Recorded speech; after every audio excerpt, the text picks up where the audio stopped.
30 கோடி ரூபாய் ஒரு எம்எல்ஏ தொகுதிக்கு நீ செலவு பண்ணணும்.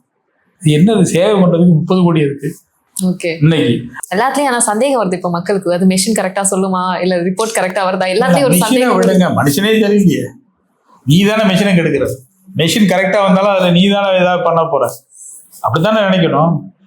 ஒரு மெஷின் கரெக்டா பதிவாகலைன்னா நீ என்ன பண்ண, சீட் இருக்குல்ல, நான் சைன் பண்ண ஓட்டு பதிவு கம்பேர் பண்ணலாம், ஓட்டை கம்பேர் பண்ணலாம். நீங்க நான் கீழே சைன் பண்ணி கொடுக்கல, அந்த ரெசிப்ட் அங்கதான் இருக்கு. அதை கோர்ட்டே இப்ப கேக்குது, அதை எடுத்து நீங்க கணக்கு பண்ண வேண்டியதான்னு கேக்குது. ஆனா அது பெரிய வேலை அப்படின்ற ஒரு பெரிய வேலையெல்லாம் ஒண்ணு கிடையாது, செய்ய விரும்பாத வேலை. ஓகே, செய்ய விரும்பல. ஆனா அது சாதாரணமாவே எல்லாருக்குமே அந்த யோசனை வந்திருக்கும்ல சார். ஏன்னா இப்ப இதுல எரர் நடக்குதா, அப்ப அடுத்ததான் நமக்கு இதான ஆப்ஷன் தெரிஞ்சிருக்கணும்ல எல்லாருக்குமே. எரர் நடக்கிறது எல்லாத்துலயும் நடக்குங்க. அப்போ அமெரிக்க தேர்தல் முறையெல்லாம் சொல்றாங்க, நம்ம பார்த்தது இல்லை. அதுல முழுக்க ஒரு சீட்ல எழுதி அவன் கைவிட எழுதிதான் போடுறான். முழுக்க ஏன் நான் ஏன் இந்த கேண்டிடேட்டை செலக்ட் பண்றேன். ரெண்டாவது பெர்சன்டேஜ் ஆஃப் ஓட்ஸ் தான் அவங்க எலெக்ட் பண்றாங்க.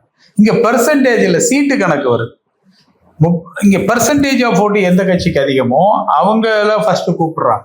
இங்க பெர்சன்டேஜ் இப்ப ஸ்பிளிட் ஆகி இன்னொரு கட்சி அதிக சீட் இருந்தாலும் அதுக்கு இது பண்ண அந்த எலெக்ட்ரல் முறை அது இங்க வேறையா இருக்கு.